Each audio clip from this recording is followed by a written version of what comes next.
શ્રી કૃષ્ણ બધાને જય માતાજી. કેમ છો બધા? તો જો ઘણા દિવસના બ્રેક પછી પાછો આપણે બ્લોગ ચાલુ કર્યો છે. હમણાં તો બખીરાને બધે ગયા તો તમે એના બધા બ્લોગ જોયા જ હશે. પછી તો આવીને ઘરનું કામ ને બધું કપડાં અને છોકરાઓની સ્કૂલ પડી હતી ને એ બધું ચાલુ હતું. એને કાંઈ બ્લોગ ઉતારવાનો ટાઈમ નહોતો મળતો. તમે અમારી રીલ્સ તો જોતા જઈશો પણ બ્લોગિંગનો ટાઈમ નહોતો મળતો. તો જો વાગી ગયા છે સવાર. તો સવાર આવી ગયા છે. અમારા ગામમાં તો કાલ સવારથી જ અનરાધાર વરસાદ ચાલુ છે. અત્યારે કન્ટિન્યુ આખી રાત પડ્યો છે પણ અત્યારે એટલો જ ચાલુ છે. આમ જો આજે સ્કૂલમાં પણ છોકરાઓને રજા છે અમારે. આમ અનરાધાર વરસાદ વરસે છે કાલ સવારથી જ.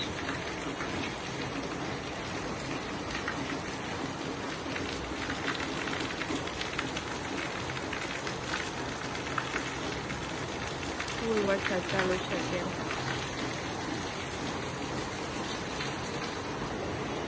ફૂલ વરસાદ ચાલુ છે. વરસાદના કારણે સ્કૂલમાંથી પણ મેસેજ આવી ગયો છે કે બહુ વરસાદ છે. છોકરાઓને સ્કૂલે પણ રજા છે.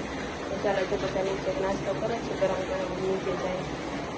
તો જો આપણે નીચે આવી ગયા છે. આજ તો છોકરાઓ રજા છે. છોકરાઓ નાસ્તાના મેનુ ઢોકળા હતા એટલે અત્યારે મોટાઓના હોય પણ અત્યારે છોકરાઓને તો રજા છે. જલસા પડી ગયા. જય શ્રી કૃષ્ણ ભાભી.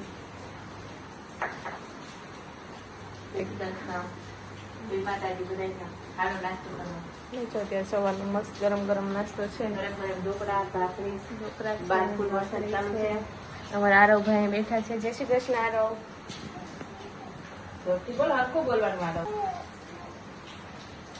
નથી સંભળાતું. શું કેસ?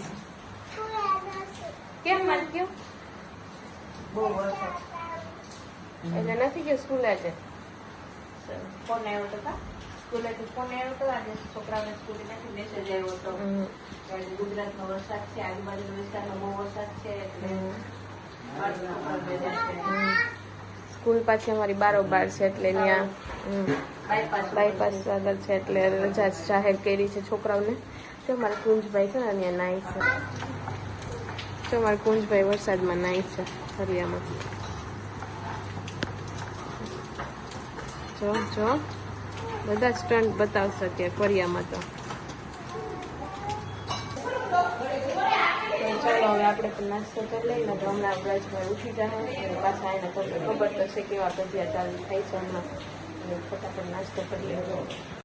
તો જો અત્યારે બપોરે 5:30 વાગી ગયા છે. આરવને કરી છે ને આજે થોડોક તો વરસાદનું છે ને એલર્ટ એટલે 4 વાગે ટ્યુશન જવાનું હતું વહેલું. એટલે 4 થી 6 ટ્યુશન છે. મમ્મી ને સ્વરાની જો મંદિર સાફ મમ્મી ને સ્વરાની બધા જો મંદિર સાફ કરે છે. જય શ્રી કૃષ્ણ મમ્મી. જય માતાજી. ચાચાદીના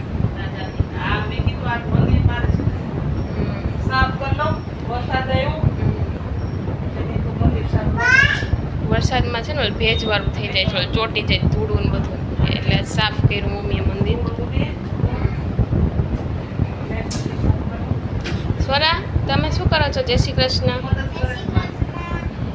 જય માતાજી. તમે બેઠા છો વ્રતભાઈ? જય શ્રી કૃષ્ણ. જો એ બાને મદદ કરાવે છે સ્વરા મંદિર સાફ કરવામાં. જો વ્રત એ કહે છે જે જે કરો. તું કરતો વ્રત જે જે દંડવત કરી દો બસ.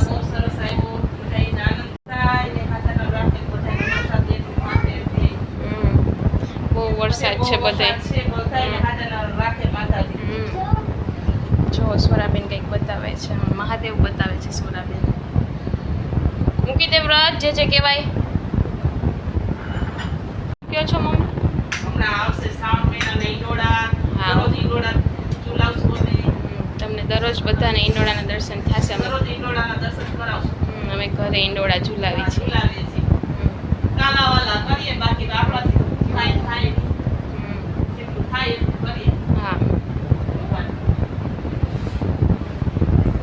એ મૂકી દે જે કહેવાય સ્વરા. તો જો આપણે નીચે આવી ગયા. ભાભી જો સિલાઈનું થોડું કામ છે એટલે મશીનમાં બેઠા છે અને કૃષ્ણા ટીવી જોવે છે. કૃષ્ણને તો આપણે સવારના મળ્યા જ નથી આપણે. જય શ્રી કૃષ્ણ. કૃષ્ણ. જય માતાજી.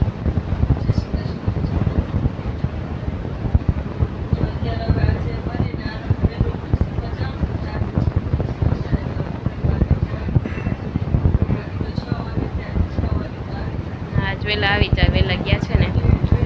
હા, પછી કાંઈ વારો નહીં આવે, હોલમાં આવવાનો જ વારો ન આવે. પછી હોલમાં બહાર જ બેસવાનું, છોકરા હોલ રોકીને બેઠા હોય અમારે. ચાલો, જો તો અત્યારે વાગી ગયા છે 8 અને રસોઈની તૈયારી થઈ ગઈ છે. આજ તો બહુ મસ્ત જમવાનું છે. તો ચાલો, જો હમણાં ગરમા ગરમ ભજીયા ઉતરે, ઘાણો ઉતરે એટલે આપણે પાછું તમને બતાવ્યું.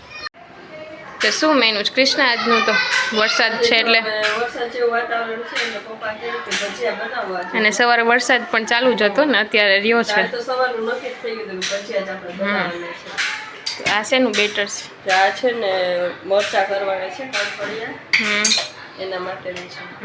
આ પછી આપણે રેગ્યુલર પછી બટેકાવાળાના ગોટા પણ તૈયાર થઈ ગયા છે. બટેટાની પતરીના કર્યા છે, ડુંગળીના છે ને ભરેલ ટમેટા ને મેથીના જે બાકી મેથીના બાકી છે બેટર બનાવવાનું, એટલે એ ઉતરશે. ને સાઈડમાં જો ખીચડી પણ બની છે ને શાક વઘારવાનું છે ચણાનું, ને રોટલી થઈ ગઈ છે તૈયાર. તો જો આ સાથે જ આપણી મસ્ત મજાની ભજીયાની ડીશ તૈયાર થઈ ગઈ છે. જો ખજૂરની ચટણી છે, આ બટેકાવડા છે, બટેકાના મોરા ભજીયા છોકરા વાટું, આ ડુંગળીના ભરેલ ટમેટા અને મરચાંના કડકડિયા. તો ચાલો બધા આવી જાવ જમવા. ચાલો, તો જો બધા જમી કાઢવીને બધા નવરા થઈ ગયા છે. આજે ભજીયાનો પ્રોગ્રામ હતો તો બધાએ બહુ સરસ ભજીયા ખાઈ લીધા છે. થોડી વાર બધા જો ફોન લઈ લઈને બેઠા છે, બંને જેઠાણી છોકરાઓને. હું બેઠી હતી પણ મારે પરિશ્રીબેન હવે થોડાક તોફાન કરે છે એટલે હવે આપણે ઉપર ચડાવવા જશે રૂમમાં. કા પરિશ્રીબેન તોફાન કરો છો ને? આજે એમ કહેશ કે આજે મારે ફોન જોવો છે ને એવું કહે છે. જો વ્રજભાઈ ને ફોન જોતા શીખી ગયા છે હવે. કા વ્રજભાઈ બાપા સીતારામ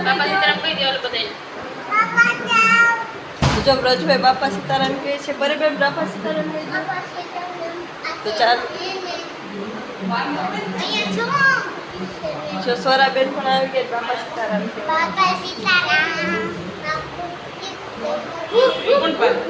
સારું, ચાલો તો જો આજનો બ્લોગ આપણે અહીંયા જ એડ કરીએ છીએ. જય શ્રી કૃષ્ણ.